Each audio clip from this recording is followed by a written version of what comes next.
धार्मिक पत्रकारिता की इस खास पेशकश में आपका बहुत बहुत स्वागत है। मैं भी बिल्कुल यमुनोत्री धाम के मुख्य परिसर में मौजूद हूँ और मैं उस कुंड में हूँ। यदि मैं यमुनोत्री धाम की बात करूँ तो यहाँ पर 3 कुंड, सूर्य कुंड, विष्णु कुंड और अनेक कुंड पड़ते हैं। खास तौर पर जिसमें मैं स्नान कर रहा हूँ, ये पुरुषों के लिए नहाने के लिए एक कुंड है, पुरुष कुंड। और मेरे बाईं तरफ महिलाओं के लिए वो महिला कुंड है जहाँ पर महिलाएं स्नान करती हैं। और इस कुंड में खासी नहाने का महात्म्य होता है, क्योंकि ये वही कुंड है, इसीलिए इसको पाप हरणी कहा जाता है। यमुना जी को कई नामों से जाना जाता है, कालिंदी नाम, यमुना नाम और पाप हरणी। तपन तनय, तपन तनय सूर्यपुत्री, यमराज और शनिदेव की बहन, इसलिए उसको तपन तनय कहा जाता है।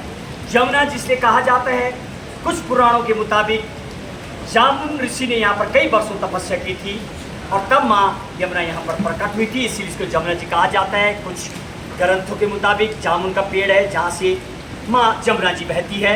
कालिंदी इसलिए कहा जाता है, कालिंदी पर्वत से हिमाद्री ग्लेशियर पिघल के जब यमुना मंदिर पहुँचती हैं तो माँ यमुना का प्रकट्य होता है। और पाप हरणी इसलिए कहा जाता है, इन कुंडों में नहाने के बाद पापों का हरण हो जाता है।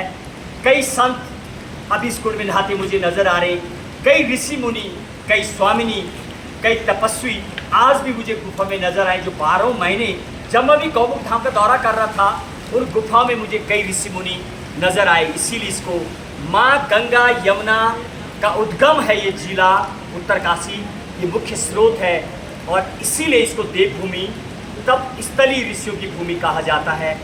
अभी भी ऋषि मुनि मौन व्रत के सामने मुझे नहाते नजर आ रहे स्वामी जी इस कुंड में, यानी। और पूछूंगा यहाँ पर, करेंगे पुलिस वालों से बात जिन्होंने इस साल बहुत तन्मय के साथ अपनी ड्यूटी दी है। देश विदेश प्रदेश भर से आज भी यात्री यहाँ पर पहुँचे मुझे नज़र आ रहे हैं। आज 12 तारीख है, बड़ी दीपावली है, गांव के स्थानीय लोग यहाँ पहुँचते हैं आज दिवाली मनाने के लिए, ऐसे निकल के आ रहा है।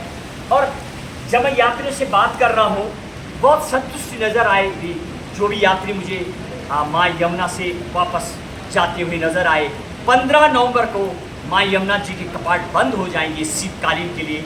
खरसाली में माँ यमुना जी की डोली चली जाएगी। रहिए मेरे साथ, जुड़िए मेरे चैनल से, दिखाऊंगा आपको क्या कह रहे लोग धन्य हो जाते हैं इन धामों में पहुँच करके। सीधे ग्राउंड जीरो की कवरेज मैं स्वयं अभी यमुना जी के उस कुंड में, पाप हरणी कुंड जो कहा जाता है, उसमें गोता लगाते हुए मैं स्नान कर रहा हूँ। जय यमुना माँ, जय हिंद, जय भारत।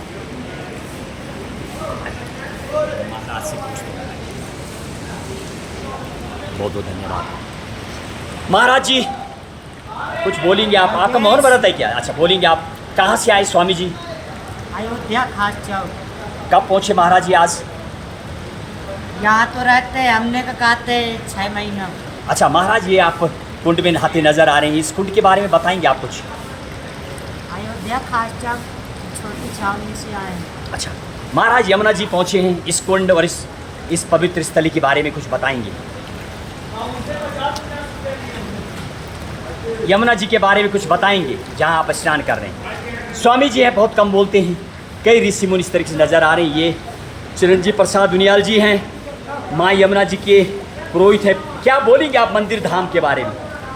इस साल यात्रा बहुत अच्छी रही, 14 लाख से ज़्यादा लोगों ने यात्रा की है। हालांकि सरकारी आंकड़ों के मुताबिक 8 लाख लोगों ने यात्रा की है। बहुत अच्छा। चलिए, यमुना में कुंड में नहाते हुए अभी भी यात्री मुझे सामने की तरफ नज़र आ रहे हैं। सफाई कर्मचारी सफाई करते नजर